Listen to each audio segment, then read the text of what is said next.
Hello and welcome to this book launch. I'm so happy that the book I wrote 25 years ago finally is in English. So I'll tell a story a little bit about my journey to the south with some slides and some videos. So here we go.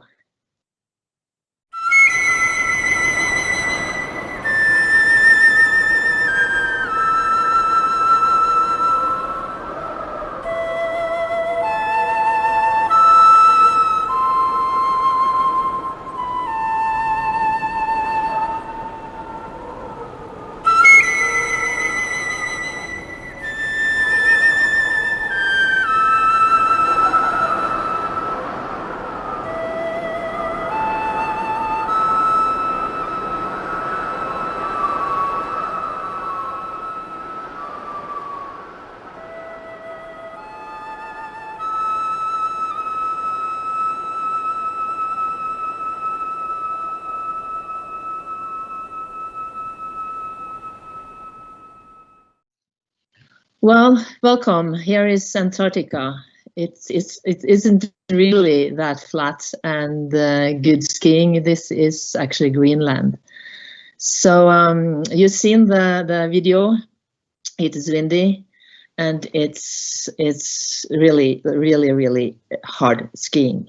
Everything starts with a dream, and that picture of me. This is the first actually dream I can remember, and it's because of this picture.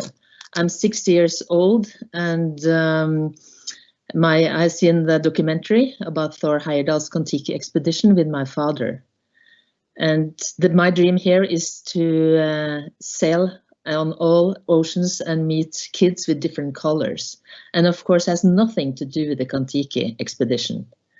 And the dream of and I was dreaming of that, but the dream only lasts for a couple of years because we went on holiday to Denmark and I got seasick. So that was the end of that dream. My father was a contractor and he did some maintenance work on Fridtjof Nansen's house in the outskirts of Oslo. And my brother and I was allowed to visit his office in the tower and draw with his pencils, and I still remember the visit. Going back home, I started to read about Fridtjof Nansen. He was the first man that crossed the Greenland ice cap. And he didn't read for a child. So I went to school the day after and asked if they had a book for kids about Nansen. They did not have that, but they had a book about Roald Amundsen's expedition to the South Pole. And that was the first dream I really got, because I'd loved skiing since I got my first skis when I was 3 years old. And so that was the very beginning. And I didn't know, my father also brought me to Roald Amundsen's house. And I think I didn't know that was anything strange of having a dream as a young girl, before I was 13 years old. We were on a trip to Germany with my school brass band, and it was about, I think, 6-8 girls that was sitting in a room exchanging our dreams. And all my friends were I think I was a very naive 13-year-old girl. All my friends were dreaming about big house, handsome husband, and a nice car. And I was thinking, how boring to dream about something that would come automatically when I grow up, I was thinking. And when the turn came to me, I said, well, my dream is to ski to the South Pole. And I still remember their reaction. That was impossible. That was a boy's dream. And I remember their laughter. And I was, in a way, thinking it must be something wrong with me. But I loved reading and I was an introvert, so I just continuing to read about the old explorers. And as time went, I was competing in cross-country skiing and orienteering, and went outdoors hiking. Especially I loved winter camping. Later, when I was a high school teacher, I spent many summers in Svalbard guiding ski expeditions. So I spent about, I think next slide, about 30 years guiding on Svalbard in the Norwegian Arctic.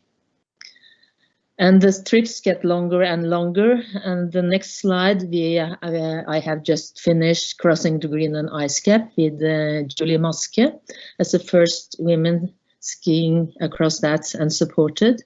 And we met this fantastic and an inspiring man in the middle. His name is Norman Warren. Some of you might know his name and what he's done. He's a musher, and he was a base camp manager here for a team that melted, trying to take up some planes that was put on the ice during the last World War. And Norman was there during the last war, and he went out to the planes with his dogs and took back sensitive material. He was very interested in our expedition, and I also told him that my real dream was to ski across the ski to the South Pole. And then he told me that he had been with Admiral Byrd on a measure for Byrd in 1929. I couldn't believe it because I thought he was in his late 60s. But here he actually is 86. And he also told me that he had this dream to climb his mountain because Admiral Byrd had named a mountain after him in Antarctica. And he had some sayings I have adopted: real dreams never die, and dare to dream and dare to fail. So just listen to Norman. And the most fantastic with this guy was when I came back to Punta Arenas from my South Pole expedition, there was a letter waiting for me. And it says, "Liv, congratulations with your expedition. I climbed my mountain on my 89th birthday." So think about that. So it was just going home, planning the ski expedition. I was training, pulling car tires, getting stronger and stronger, especially my back. That is my weakest point. And I was thinking that it was about here is the picture is really flat, but the terrain is really hilly. It's valleys and hills, so it's really hard. And yeah, here is practicing with pulling car tires. And when I was pulling in the weekends, when I met people, they didn't meet my eyes and say hello. They was just staring out in the forest, because I was thinking I guess they were thinking what's wrong with this woman. So off I went, and I think the next video also will show you that it's a little bit harder to ski than this picture.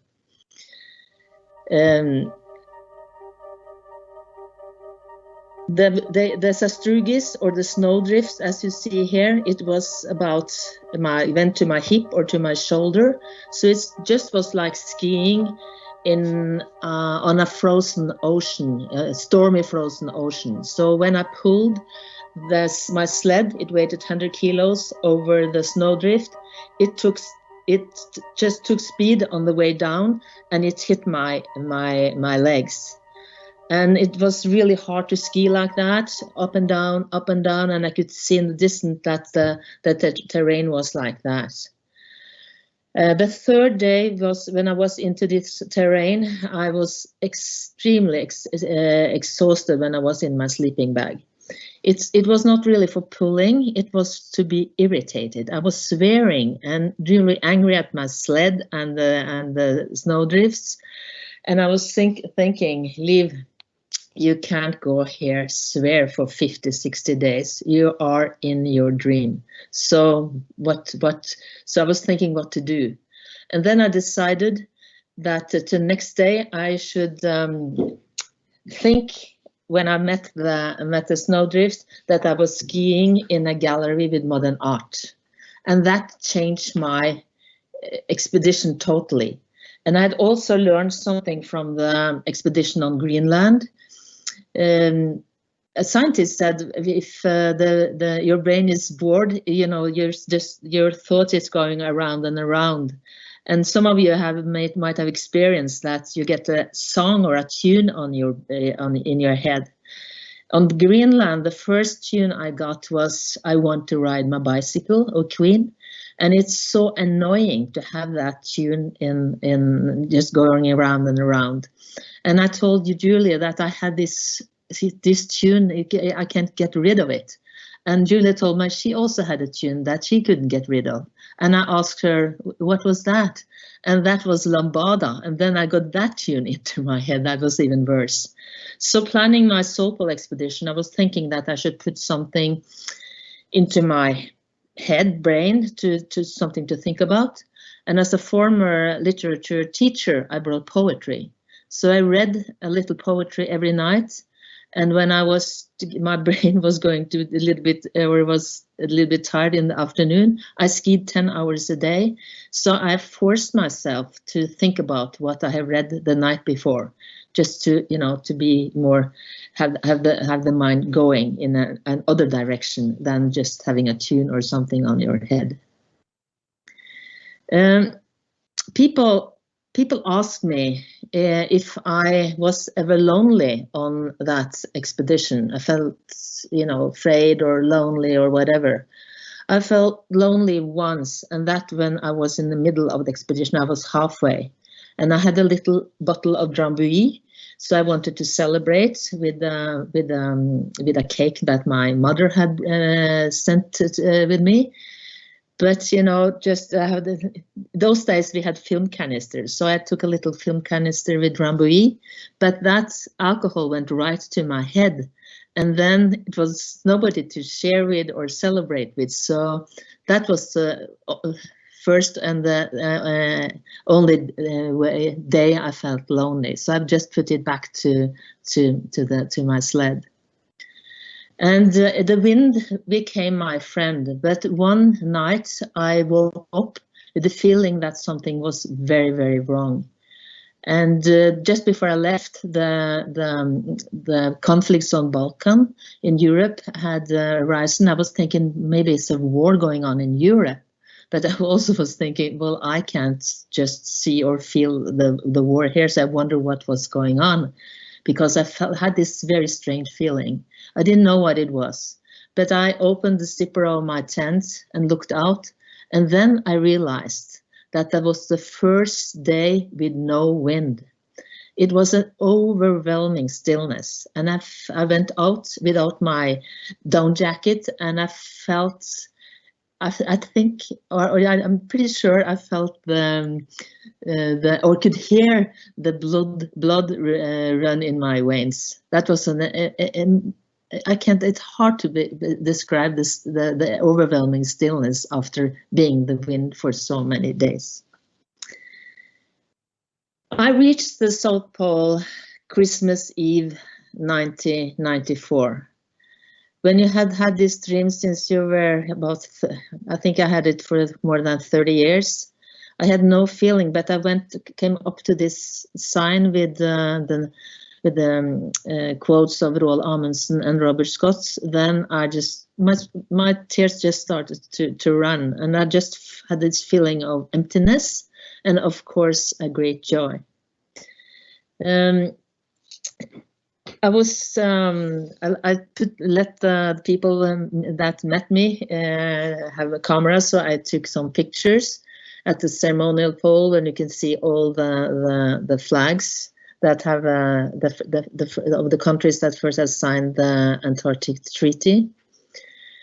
When you can see my sled is pretty big, and I just had I couldn't bring extras of everything. So in case something happened to my tent, I brought this long sled with extra material so I could use that as an emergency bivouac. I also had 2 compasses and 2 GPSs and 2 stoves, so I could melt snow. Antarctica is an extremely dry continent, so it's important to get as much water. I actually use 8 liters per day. That included the food and everything. When I was invited inside the base, and they asked me if I wanted a shower, and of course I accepted. And I was just singing and very happy, and suddenly there was no water left in the shower. And I went out, and a woman told me that the people, or the science, everybody at the South Pole were allowed 2 minutes shower twice a week. And I think I was in the shower for 20 minutes. I admitted that, and she said, I think everybody here thinks you deserve it. So that was fantastic.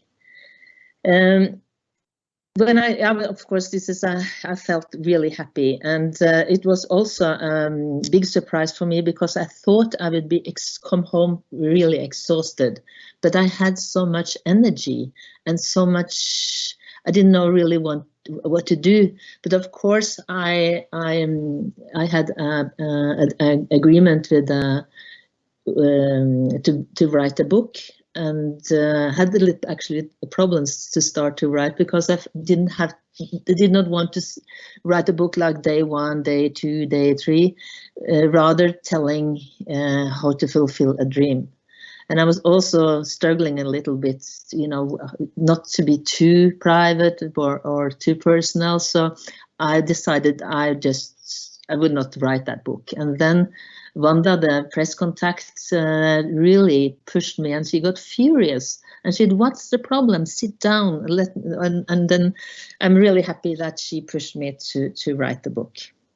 So, and I also promised myself that I will never go on another expedition, because this is the most perfect thing and it's the best Christmas present and present I could give myself. But of course, you should never say never.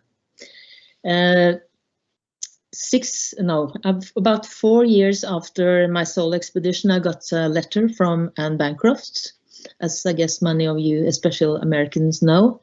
She asked me if I wanted to join her on crossing the Antarctic continent, and use that expedition to market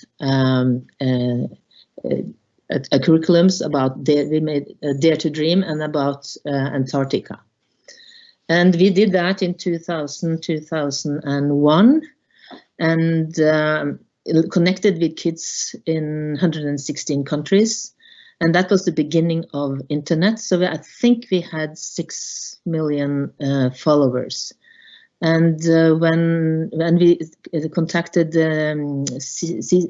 CNN twice a week, and when we came back home, we had 2 billion media hits. So we figured out that's a great way to be a teacher, that you can reach so many people.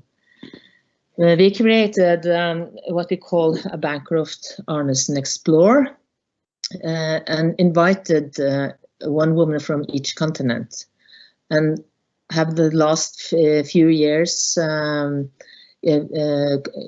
focused on water, access to water, also in addition to our first curriculum, Dare to Dream, so the young people can find what the strongest skills are. Here we are on the Mississippi. We launched the project by going on the river Ganges in India from source to sea. One of the most polluted rivers in the world, and actually Mississippi is the same. So that is on our list. So I'll end this presentation with the video of we made after Anne and I crossed the Antarctic continent. Dear Anne and Liv, we like doing wind dances for you to help you sail across the ice. We dance like crazy. We're not sure what our big dreams are yet, but we learned that you can figure out a way to do them.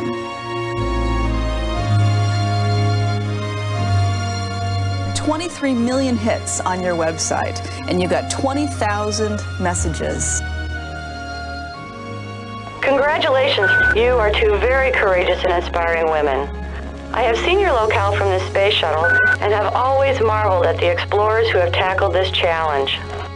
I think most people don't want to go to Antarctica that followed us, but I think they do identify with the challenges that they have in life and trying to overcome them. Have we proven anything? Have we advanced mankind here by this activity? I'm sure we have somehow. Yeah.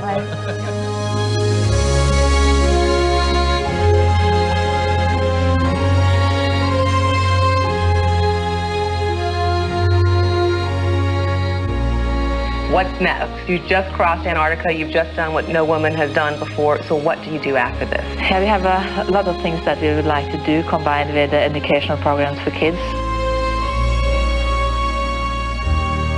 We have just a pocket full of adventures in the years to come. We've got lots more to do.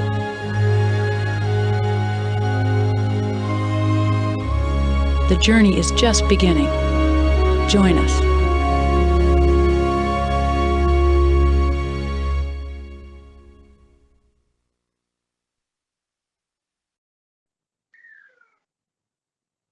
And if you want to see the interview with Anne and me on Viking.TV, and Diamond interviewed us in, I think, June 11th, 2020.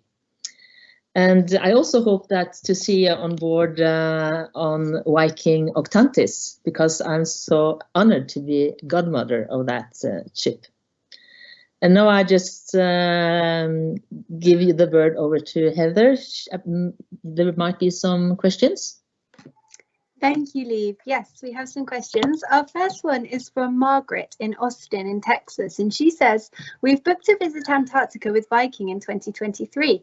What are your top tips to make the most of our time there? Well, I think just to, that's with which ship? I'm not quite sure. Oh, she doesn't say. Well, what is she going to do? Is she going on land or on a ship? I'm not sure I get the question right. I think with Viking, she'll come on the ship and then they will land in certain places depending on the weather and things. I think just enjoying all the landings, see the seals, the penguins, the whales, just being on deck as much as you can and enjoy all the landings. I think that's the best advice I can give. Wonderful, thank you.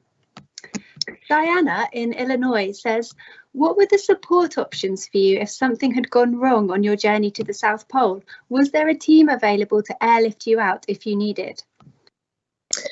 In 1994, there were no satellite phones, so I actually didn't talk to anybody for 50 days. But I had a pre-coded Argus transmitter that usually was put on 0. That meant everything is okay. And I also had a need emergency pickup, and so you know, it's my plan was that nothing should really happen because it could take many hours if something happened to me. So I was really careful. But so I don't have any team or something. I had, of course, a lot of people helping me, supporting me at home, but not in Antarctica. It was the tour operator, Adventure Network International, that I connected with, and the Argus messages came right to Oslo and then to Adventure Network. Wow, thank you. Casey in Connecticut says, can you tell us more about how you trained for such a journey? How long did it take to prepare yourself mentally and physically? And did you have a coach to help you? Well, I've been into sports myself. I also have an education from Norwegian Sport College, so I'm a coach myself. So I also learned mental training at that college. So I didn't have a coach, and I knew that my weakest point was my back because I've been taken by an avalanche and had an injury when I was in my early teens. So I just focused on that to get my back really strong and avoid moves that could be hurt me.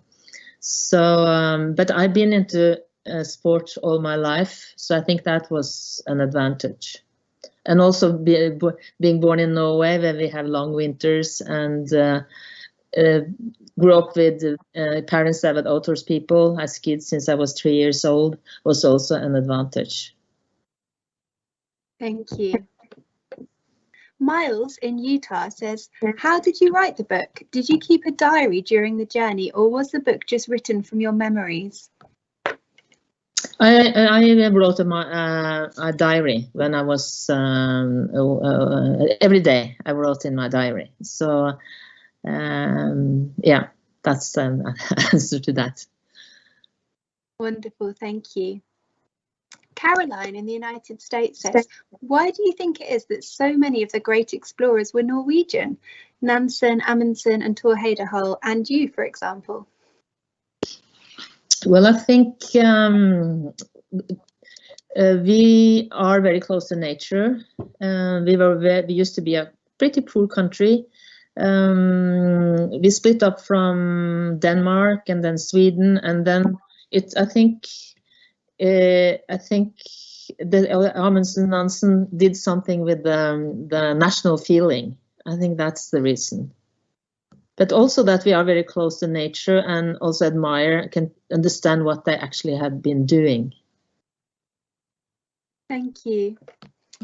Similar to that, Colin in San Diego says, you mentioned being inspired by Thor Heyerdahl and Amundsen. Which are the explorers that you most admire, both historical figures and modern day explorers? Well, the polar explorer I admire most is Shackleton. That's how he treated his team, his men. He never reached his goals, but how he managed to take care of his team, and in those days, compared to Scott, for instance, that choose his men of how they looked and what kind of status they had. And didn't treat the team. It depends on what level they were, how they were, what status they were born in. But Shackleton treated his whole team as equals and took good care of them when for instance, the endurance went down. My only female hero is actually Madame Curie. She got the Nobel Prize in chemistry and I think physics. And that was after my friends was laughing at me because I couldn't ski to the South Pole because I was a girl. And at that time, I wrote the biography of Madame Curie, and she was the first woman that entered the Sorbonne, University of Sorbonne in Paris. So that was sort of a comforting me. It's if she could be the first woman at the Sorbonne University, it might be, I could be the first woman. I wasn't thinking about being the first woman, but then I could also ski to the South Pole. Wonderful, thank you. Matilda in Winter Springs asks, how was your expedition funded? It was, I got all the equipment from Norwegians. It was really hard to get the funding. And I also lost a lot of funding because it was an accident by a Norwegian woman that was a scientist that so I lost. And then I was contacted by an Italian sponsor called No Limits and Sector, and they said they will pay the expedition, and they will give me, but I had to take up a loan, and they will pay me back if I manage to ski to the South Pole. So I had in the beginning actually funded the expedition myself, but when I succeeded, I get the money back from, so I could pay back my loan to the bank. Thank you. Arnold in Laguna says, it's wonderful to hear how it felt when you reached the South Pole. What an accomplishment. Have any other women completed this same journey since you? Yes, many. Most of the people that ski to the South Pole now do actually the last degree, but there have been several women after 1994. Excuse me. Thank you. William in the United States asks, how many miles or kilometers did you do each day? Well, I'm not into miles, but I did about average 25 kilometers per day. Wow, thank you. Doreen in Boston says, it's very interesting to hear that you use poetry and also visualizing the landscape as modern art gallery to help you through mentally.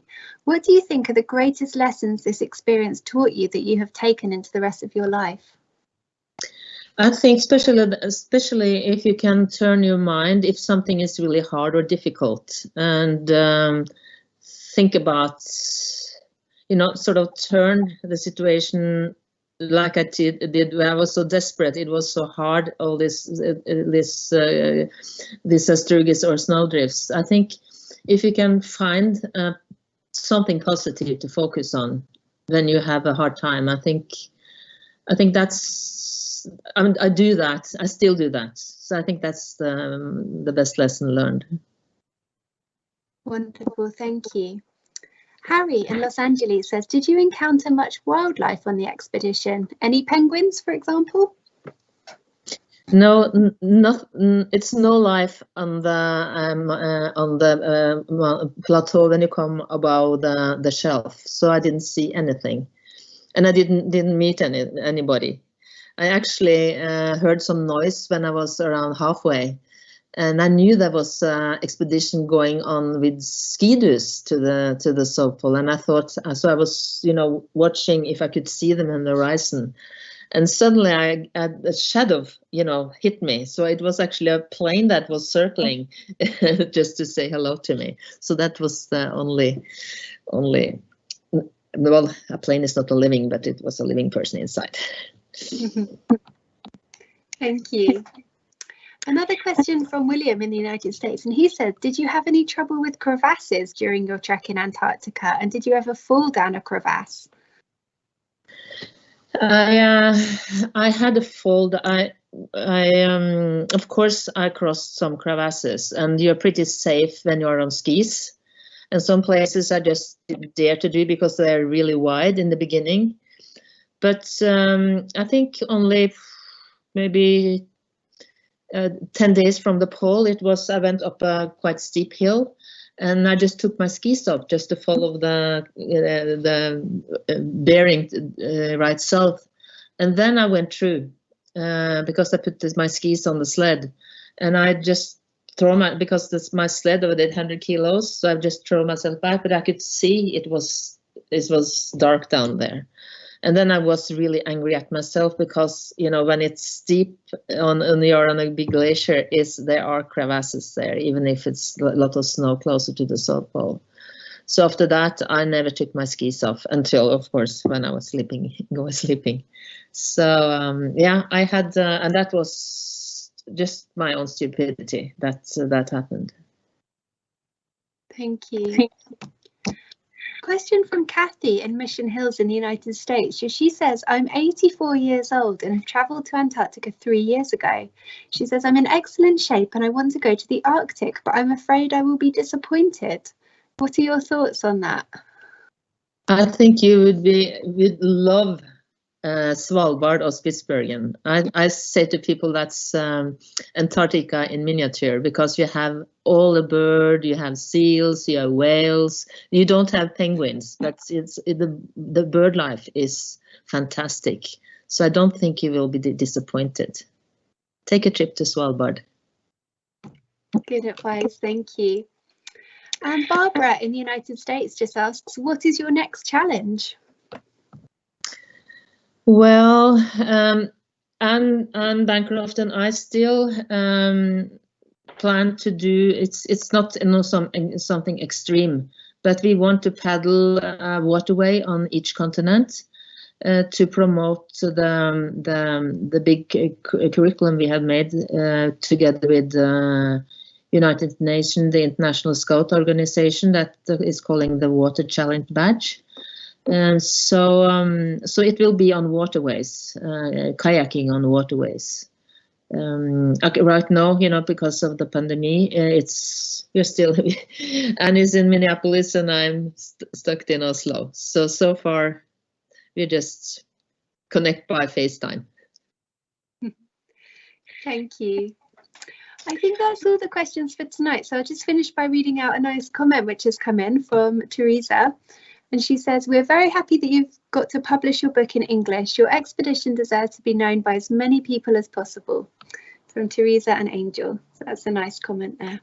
Okay, thank you, Teresa and Angel. They actually published my book in French and Spanish. So thank you, Teresa and Angel. Great. Thank you so much, Liv. That's all we've got time for tonight, I think. Thank you.